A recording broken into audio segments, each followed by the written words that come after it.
Apenas falta mes y medio para que acabemos el año 2022 y muchos ya nos estamos preguntando, entre otras cosas, cómo se puede desarrollar la inflación durante el año 2023.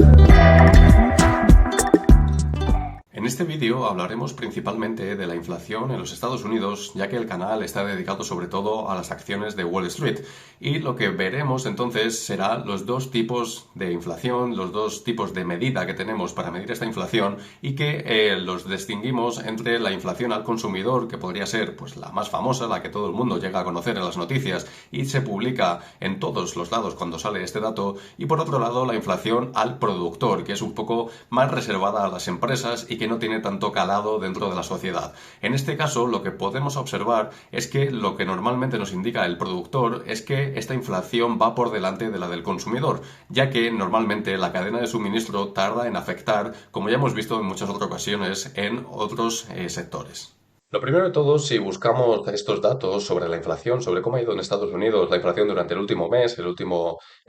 digamos, comunicado ha sido durante el mes de octubre, que es el que estáis viendo en pantalla en estos momentos, estáis viendo el CPI, lo que sería la inflación al consumidor, que es, como digo, la que es la más famosa de todas. Para encontrar todos estos datos tenemos que ir a lo que sería el equivalente en Estados Unidos del INE, lo que sería el Instituto Nacional de Estadística en España, que en Estados Unidos es el Bureau of Labor Statistics, el BLS. No sé en otros países cómo se llama, pero en este caso hay que buscar BLS CPI Release. En ese caso veréis este PDF y veréis cómo ha ido, digamos, desarrollándose la inflación durante los últimos 12 meses en este gráfico, por ejemplo, que tenéis aquí abajo. Entonces, en este caso de lo que vamos a hablar es sobre todo sobre cómo se puede ir desarrollando esta inflación durante el año 2023, ya que como nosotros conocemos, la Reserva Federal y en general todos los gobiernos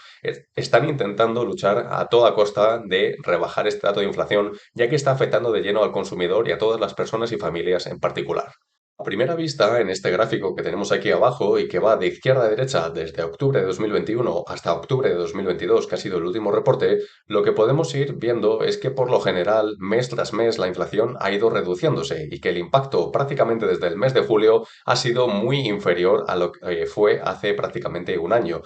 ya que tenemos meses hace un año de 0,9%, mes sobre mes 0,7, 0,6, hasta un 1,2 y un 1,3 en junio de este mismo año. ¿Qué significa esto? Significa que la base interanual que tendremos para los próximos meses, es decir, desde donde partiremos en esta inflación, será muy alta con respecto a lo que estamos reportando actualmente. Esto significa que, por ejemplo, si estuviésemos hablando de una media de un incremento intermensual del 0,4%, significa que cuando llegásemos a marzo estaríamos en el entorno del 5,7, 5,8% interanual, en comparación con el 7,7% que hemos tenido en este mes de octubre. Significa que de aquí a marzo, es decir, en menos de medio año, estaríamos reduciendo la inflación en más de un 2%. Entonces, en este caso sí que podríamos estar observando cómo ya las políticas de los tipos de interés están empezando a funcionar y estaríamos viendo cómo esa demanda, ese consumidor,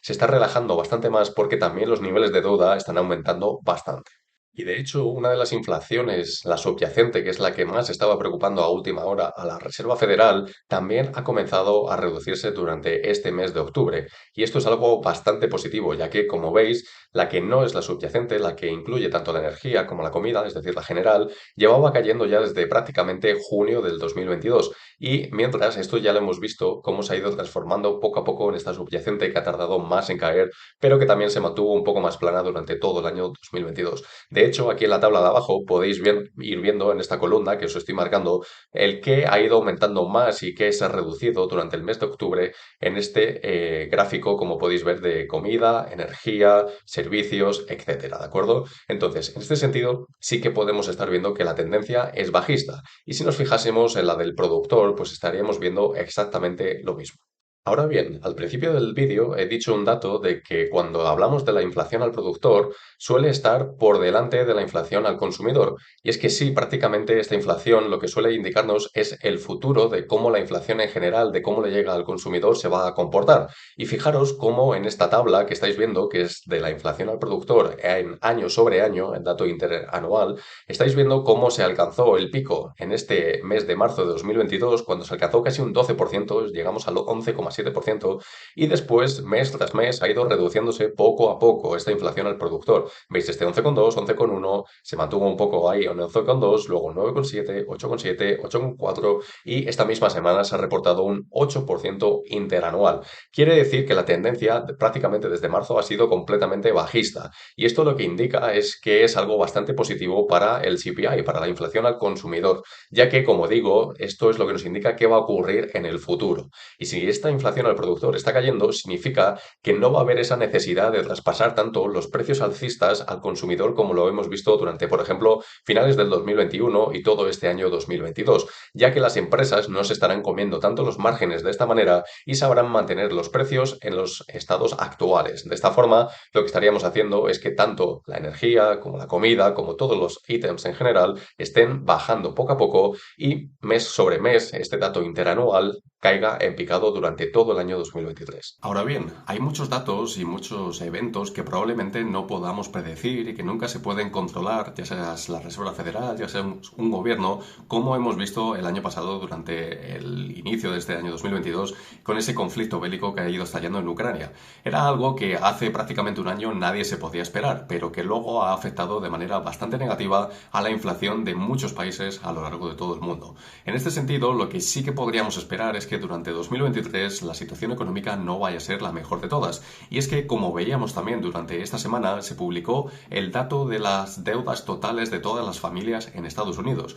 Y es que año sobre año este dato ha crecido un 8%. En total, la deuda de todas las familias estadounidenses alcanza y supera en estos momentos los 16 trillones de dólares, lo que equivale aproximadamente a entre un 65 o un 70% de todo el PIB de los Estados Unidos. Es decir, estamos hablando de una deuda bastante grande y que esto también afectará en el medio plazo a la economía. Entonces, lo que hay que tener en cuenta es que si en el medio plazo nosotros vemos una recesión, como muchas agencias, como muchos inversores, como muchos economistas están empezando ya a vaticinar y que llevan vaticinando desde hace prácticamente un año, si vemos que esta recesión finalmente llega, la recesión lo único que va a hacer es ayudar todavía más a que esta inflación caiga, ya que la demanda se verá muy contraída y lo que veremos es que la oferta tendrá que hacer lo mismo. Entonces, en ese sentido, lo que podemos ver es incluso, como ya hemos dicho en otros vídeos, un poco de deflación y que en todo caso nos lleguemos un poco más temprano de lo que se está prediciendo en estos momentos a la meta del medio y largo plazo de estar por debajo del 2%.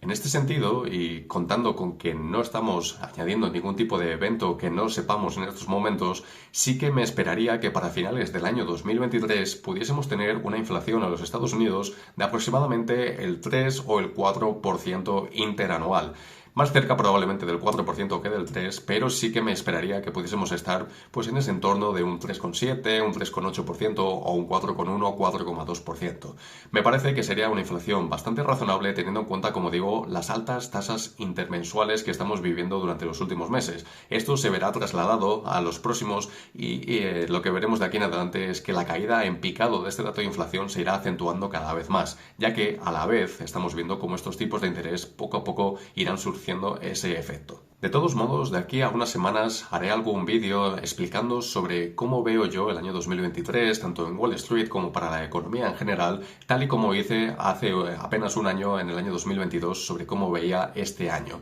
Entonces, estar atentos al canal porque vendrá ese vídeo y explicaré más a fondo con alguna presentación todos los detalles, no solamente de la inflación, sino cómo pueden comportarse las acciones, algunos sectores, etcétera, y explicaré un poco mi visión sobre cómo puede ir dicho año 2023 dentro de algunas semanas. Si te ha gustado el contenido de este vídeo, no olvides darle a ese botonazo de me gusta para que a más personas amantes de la bolsa como todos vosotros les aparezca el canal recomendado. Suscríbete al canal además activando la campanita para recibir futuras notificaciones y no olvides checar los links de la descripción del vídeo como mi Twitter, mi PayPal o mi página web donde podéis consultar entre otras cosas precios objetivos y ratings. Nos vemos entonces en el próximo vídeo.